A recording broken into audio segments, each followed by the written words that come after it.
Hello everybody, Dave Kuda, the Wine Guy, coming to you from the tasting corner here at Kuda Coffee.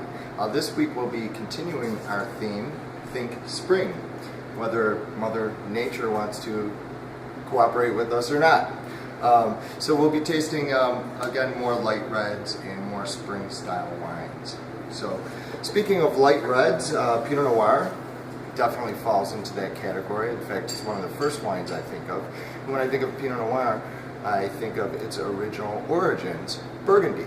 So today we're going to be tasting just that, an authentic Burgundy Pinot Noir. So this is Domaine René Lequin-Colin Pinot Noir from Burgundy. You'll notice the words Pinot Noir are right on the label. Now this is not always going to be the case. A lot of reds from northern Burgundy will be 100% Pinot Noir, but will not necessarily put the words Pinot Noir on the label. When we look at Burgundy as a winemaking region, it's important for us to note that in terms of northern Burgundy, the only two wines that are allowed to be grown and produced there are Pinot Noir and Chardonnay. So that being said, many French wine producers don't feel it necessary to put the words Chardonnay or Pinot Noir on the label. If you're drinking a red Burgundy, it's Pinot Noir. If you're drinking a white Burgundy, it's Chardonnay. So continuing on with the Domaine René Lequin-Colin, this comes to us from the René Lequin family. The René Lequin family have come from many generations of winemaking, dating back to 1679 in the Chassagne-Montrachet village of northern Burgundy. So beautiful wines coming to us from there. In fact, some of my favorite Chardonnay and Pinot Noirs in the world come from this area. The other thing you'll notice the screw cap on the bottle.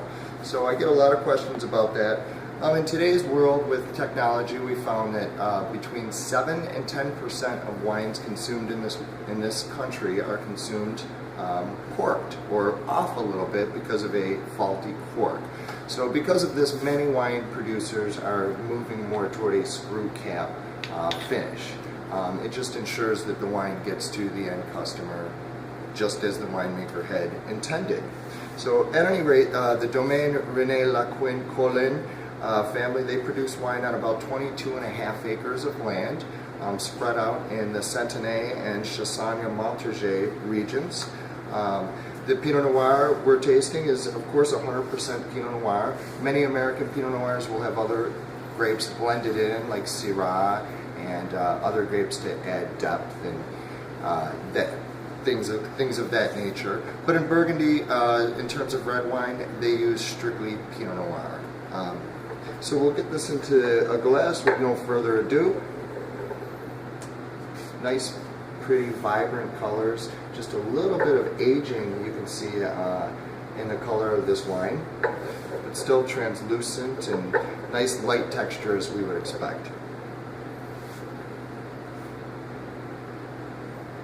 On the nose, we get subtle, dark, ripe cherries. We get leather. And of course, we get that earth, that terroir that we expect from red Burgundy. So we talk a little bit about terroir, and let me just explain that. Terroir are the flavors that are imparted into a wine based on its geographical location. So it can be weather patterns, it can be soil, it can be anything that's specific to that geographic location, including customs and cultures. So we do get a lot of terroir out of these wines from Burgundy, or a lot of soul, some people may say.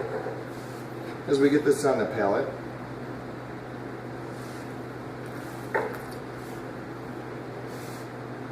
we find ripe, elegant fruit, with just a little bit of spice and a nice soft finish.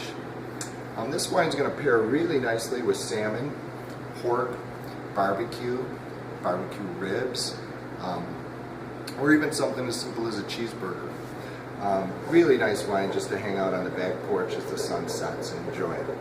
So stop in at some point this week. Make sure you stop in and ask to taste the René Lequin-Colin Pinot Noir de Burgundy.